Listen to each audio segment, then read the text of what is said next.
Yeah, thank you guys so much for having me. I am beyond pumped to chat with you guys tonight. And before I actually get into the content, let's all take a second and just give some props to Krista. Like seriously, this girl goes above and beyond to provide as much value to you guys as she possibly can.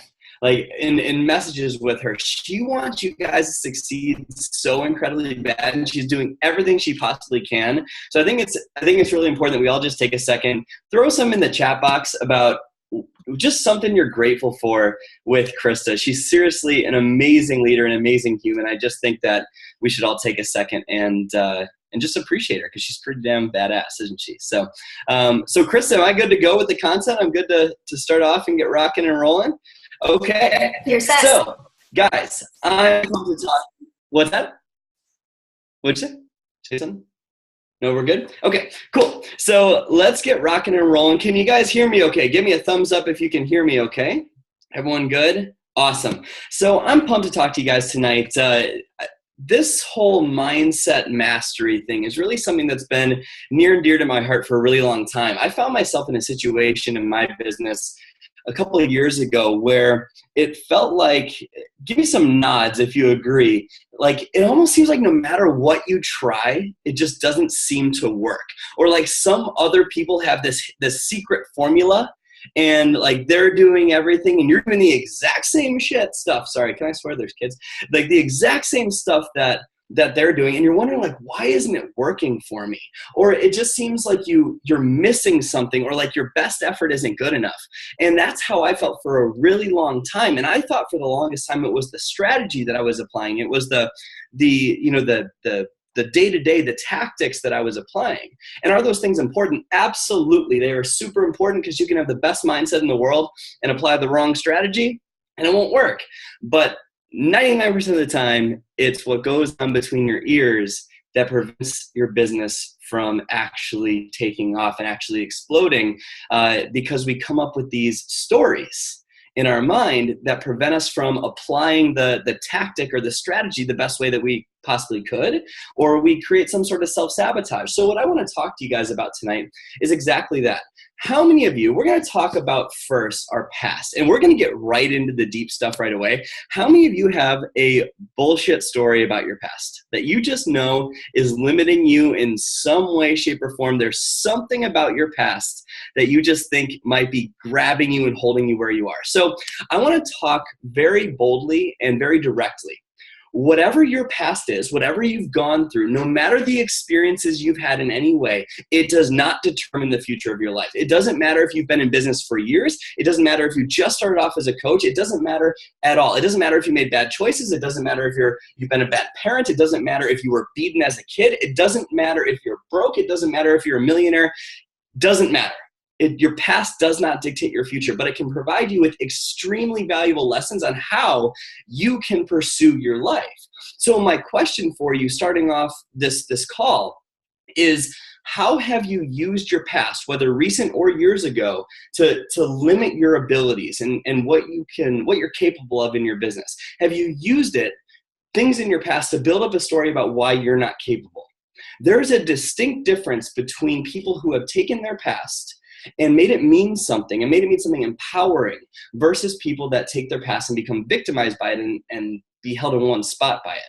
So my story about my past is I was a victim. I blamed my mom for so many things in my life, financially, emotionally, all these things. I blame my mom for so much, for why I came out of college over $100,000 in debt. I blamed her for why it took me so long to propose to my wife. I blamed her for all of these things that were limiting me, and I thought it was her fault. And I had this story like built up in my mind about why it was this person's fault. And I'm sure for you guys, there's something in your life, some person, some event, some situation that has come to define you in some way. Or maybe there's multiple.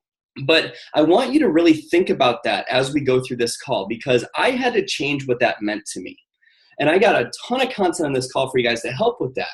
But the way that I changed the relationship with my mom and how it impacted my business. Like, yes, that type of stuff, it plays a huge role on your business. Because think about it. If you're gripped by this victim mentality of your past and how that situation or that person affects the way that if it affects the way you conduct your life, guess what? The way you approach your prospects is going to change. The way you approach people on your team is going to change. The way that you lead is going to change. The way that you show up on your social media is going to change.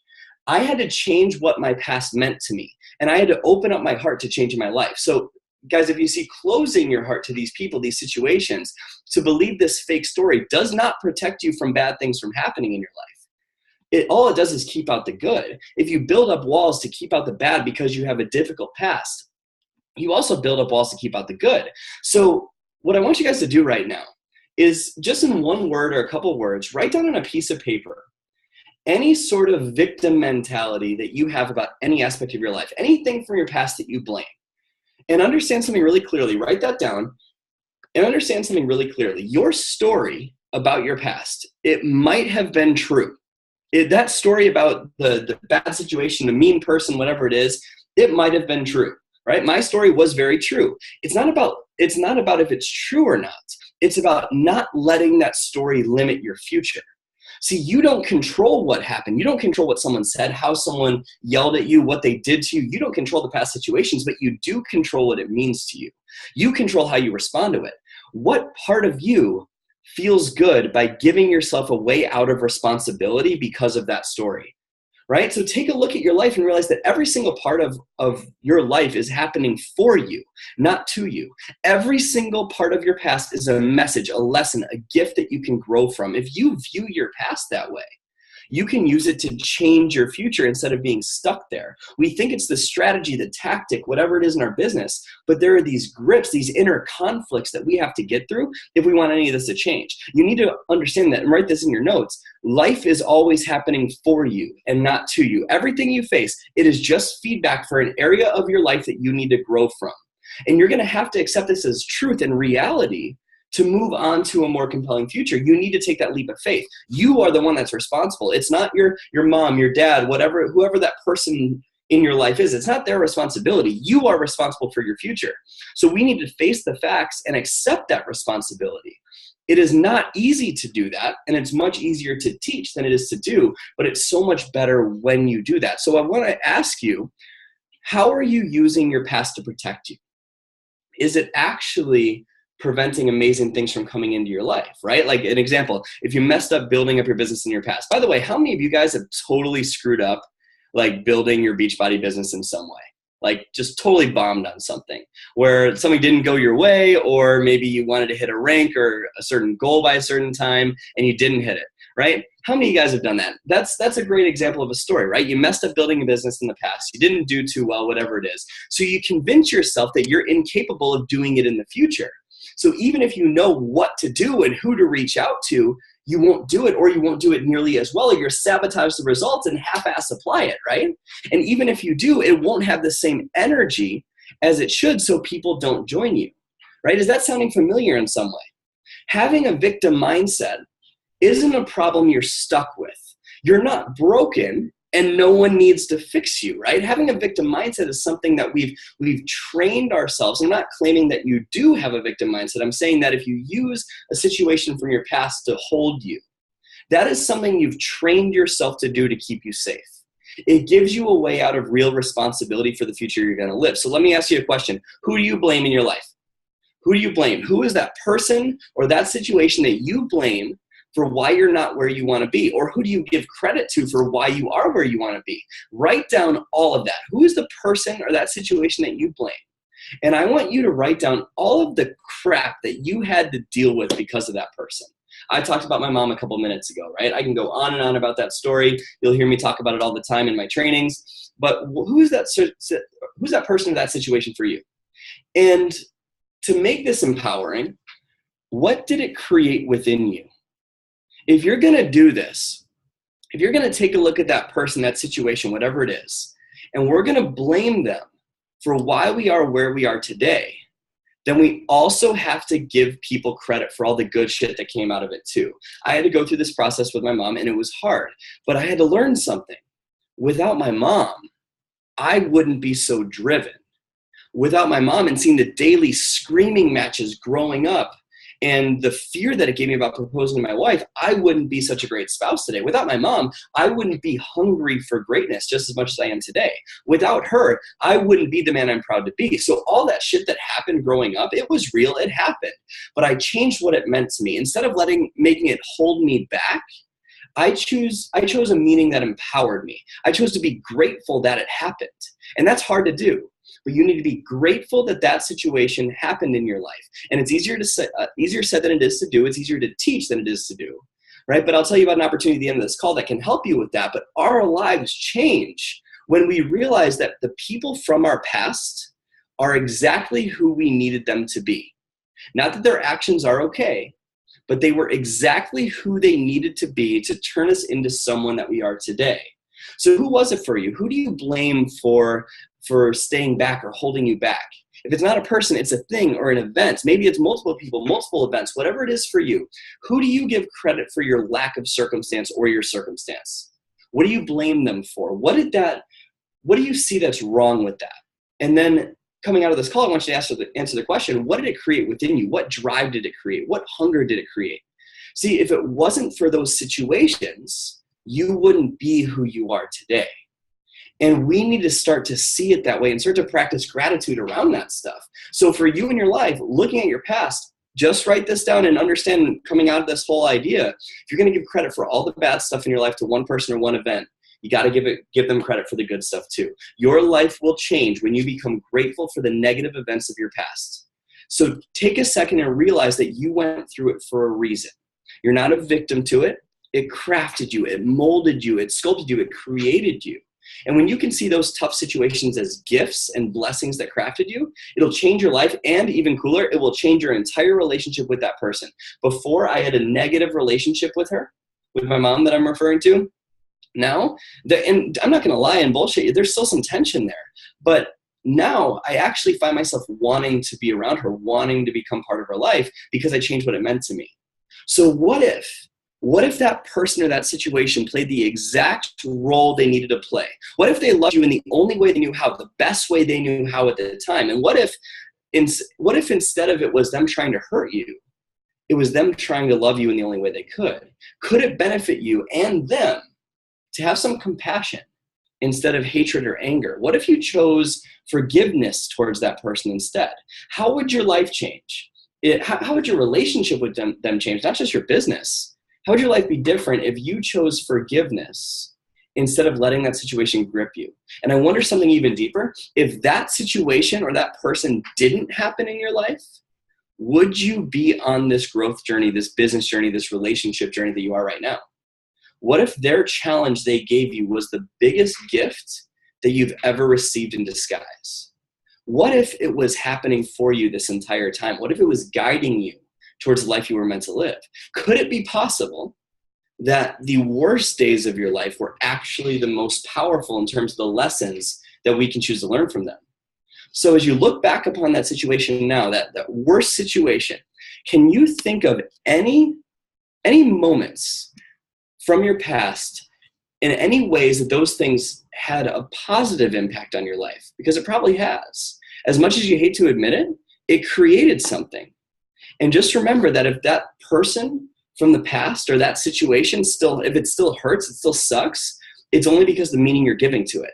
No one can give you permission to make that situation different besides you. I had to decide to live a different life than my family. I had to take my past and learn from it and change my future. You can do that too.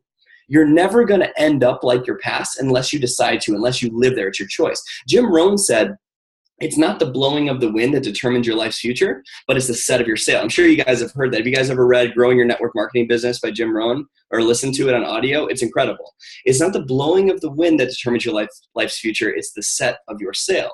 Because I can assure you this, if you don't change your sail for the direction you want to go, you're going to be guaranteed to have a limited future. A lot of people have been sailing in their boat with the same stuff happening to them as plenty of other people that have crushed it in life, right? The same wind blows on all of us. Opportunity, hardship, change, challenge, financial difficulty, all of that stuff. The same wind blows on everyone. What makes a difference isn't the wind or the circumstances. It's the way that you adjust your sail to go with it, the way you respond to life. We need to raise that standard. We need to raise the standards in all parts of life for the way that we live.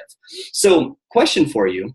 When you're looking at your life, and we'll kind of change topics here, but when you're looking at your life, does your level of action that you take in your business, in your life, in your relationships, does it match the vision you have for your life? Does your action match your vision? Do you actually know what you want to have, to become, to give? Is your ambition, like the level, the standard you have for yourself right now, at the level that it should be to provide you and your family for the life that you guys want? Listen, no one accomplishes more than he or she sets out to accomplish, right? So we need to stop settling for less than what we want, because remember, your life is your responsibility.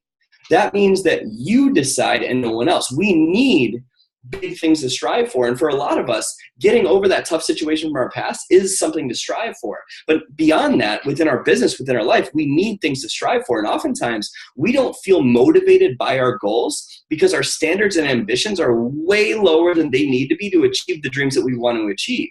We need feelings to strive for. We need to raise the ambitions so the results we get in our lives are better than we've experienced before, because goals cure boredom. Right? See, a lot of times we think about, like, it would be nice if we had a huge bank account, right? How many of you guys have said it would be nice to be a 15-star diamond coach? Or it would be nice to be a 5-star diamond, or earning $2,000 a week, whatever it is, right? We think it would be nice if we had this huge bank account. How many of you guys have said that? Wouldn't it be nice if this happened? My question to you is, why isn't the level of ambition, meaning the standard you have, at that same level? We clearly want those results, right? We want the Lexus to show up in our driveway.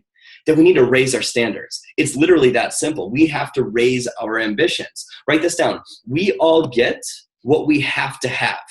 When was a time that one day you just decided to freaking go for it and you made it happen in some way? Maybe it was achieving diamond, achieving emerald. One day you made a decision and you said, I'm just going to go for it.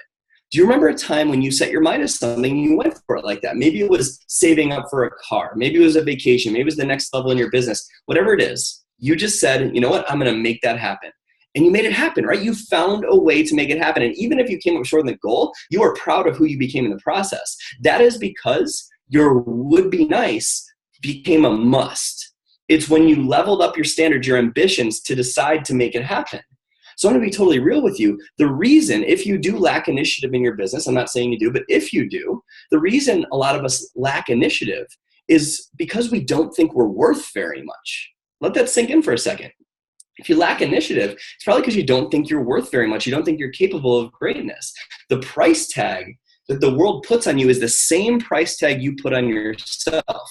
So, question, are your shoulds in your business, in your life, are they shoulds? Or are they musts? Are your standards high enough for you to achieve that vision? Are your ambitions currently set to dream big, or are they sent to survive?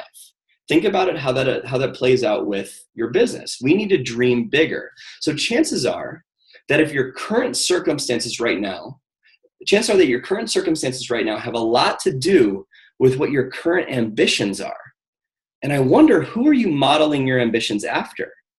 Are you noticing that you might want more deep down than the people that brought you up in life, but your ambition to do the work is rooted in your upbringing in some way? Just a question. That might not be the case for you, but it was for me. I realized that my ambition for how I conducted my business, what I was giving to the world, was rooted in my upbringing. It was set to just survive, just to get by. And once I realized that, it changed my life, because all of a sudden I leveled up and I set that ambitions to thrive, to give, to care, to love, right? So just a question, but that question changed my life. So let's take a look at your Beachbody business. Where is your standard of excellence with your invites? Not what do you currently do, but what is your must? If 1 is not doing anything and 10 is beyond outstanding with your level of ambition, your drive, your standard, your bar that you have for yourself, rate yourself on the following categories. Write this out. And you can even do in the chat box, whatever you want to do. But write this out. On your social media content quality, your ambition on how well you're doing with that, 1 to 10. Not how well you think you're actually doing, but your level of ambition, the standard you have of excellence for yourself. Social media, scale of 1 to 10. What do you guys think it is? Write that in your journal right now. What about fitness or nutrition journey? write that one. And I'm going to open up the chat box here to see if anyone's got any questions as we go through this. But your fitness and nutrition journey, think about that. Where is your level of ambition, your standard for that? What about your follow-ups? Where's your level of ambition, your standard you have for your follow-ups? What about your business hours to keep balance with your family so you can make the time that you're spending worth this for you and your family, right? Where is that standard set? Are you communicating well with your spouse about why you're doing this so they support you instead of resist you? Where's that at? What about your level of personal growth? Where's that at? Scale 1 to 10. Ambition is higher than performance. Awesome. That's good. That means, Jessica, that means you're climbing towards it. That's amazing. So what about your challenge groups, right? Where's your ambition? What about recognizing your team, attending events?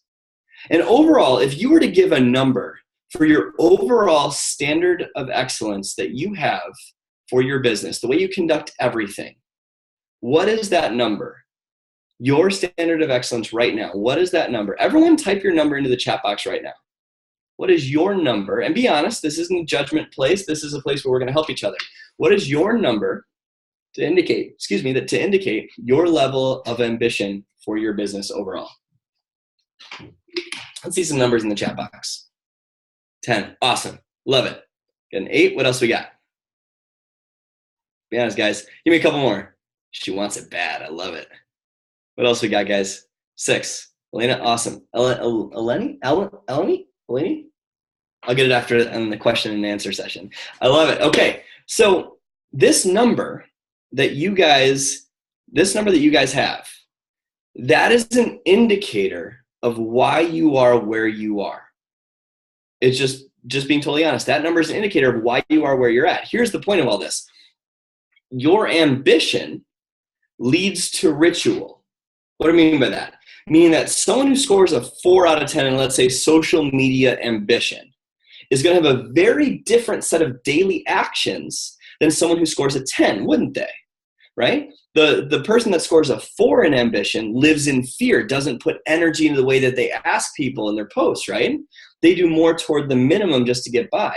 The 10 makes it a no matter what. They're going live every day. They're seeking out trainings and doing whatever they can to figure it out. And they do everything they possibly can with enthusiasm. Whose business is going to grow more? The person with the higher standards for themselves, right?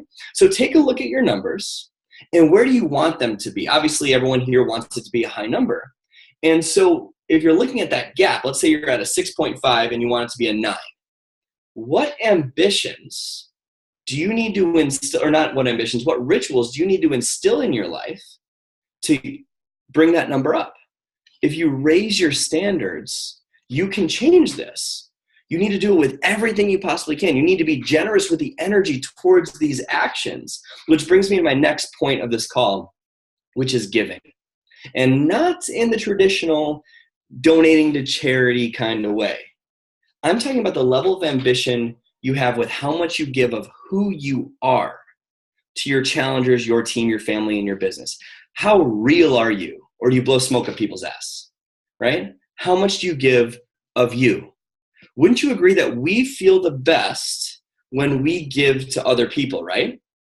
Well, like, let's use donating to charity as an example. When we donate money to a charitable cause or give money to a homeless person, we feel good, right? When we volunteer at the Humane Society or with Big Brothers Big Sisters, we feel amazing, right? It's not when we get paid, it's when we give. That's when we feel the best. It's when we're contributing to the lives of others. And I don't think this is you, but I see a lot of people go through life wondering what they can get out of a situation. What can I do to make the most money? How can I make sure my business grows faster and harder? Here's a better question that I want you to ask yourself from now on. What if instead of that you said, how can I serve the most people? How can I give all of who I am into sharing with others today? If you want an amazing life, guys, give. Set your intention to giving, and all the receiving will just naturally happen. Zig Ziglar said this best when he said that if you help enough people get what they want, you get to have everything you want. Here's the thing that a lot of business owners that market a lifestyle don't understand. Giving isn't just trying to serve your followers or your team. It is that, but it's more than that. It's the way you bring yourself to a situation. In a conversation with let me use a personal example. In a conversation with your wife or your husband, if you give part of your heart, they're not going to feel you. But if you give all of who you are to that conversation, they'll feel it. An example is when I would tell, back when my business was just tanking, I told Janice that I was building my business to support her and to help her leave her job and create the future we truly wanted. And she understood it, but she didn't like feel it. But when I gave all of myself to her by sharing how it made me feel insignificant as a man, that I couldn't provide for our family, and that this business is something that I'm going to pour my heart and soul into so I can be the man that can provide for her and allow her to chase her dreams. It was like the stars aligned, right? She was fully supportive. Remaining time left, 9 minutes. Krista, I might not be done by then. So what we can do is hop off and hop back on if we need to. That could work on a different link. I pressed upgrade. I don't know. I've never been in this situation. I don't know if it's going to automatically do it, but I guess we'll see. If it doesn't, we could. If it kicks off, we'll just do a new link. I pressed upgrade, so I don't know. It didn't do anything, though. So go ahead. We'll figure it out. We'll find out what happens in about 9 minutes. Yeah. So what I'm saying, though, guys, is I needed to pour everything I am into that conversation with her. And when I did, the stars aligned. She was fully supportive. I shared everything I possibly could, the actual real stuff, the vulnerable, the real, the deep. And that is what opened her up to giving me support. In my business, what I used to do is give little, and if you guys struggle with vulnerability, listen very loud and clear. In my business, I would give little snippets of my life to my audience and just show them what I was up to. I was trying to prove to people that my business was legit and was real. It was like I was trying to show them a lifestyle. And some people thought it was cool, but here's the question I have for you. Isn't vulnerability a form of giving? Think about that. Isn't vulnerability a form of giving? Because you're giving all of who you are. You're sharing everything. It wasn't until I got vulnerable and real, giving all of myself, vulnerably, passionately, sharing my deepest, scariest parts of my past, that I really connected with people and I got their support and they joined me in return, right?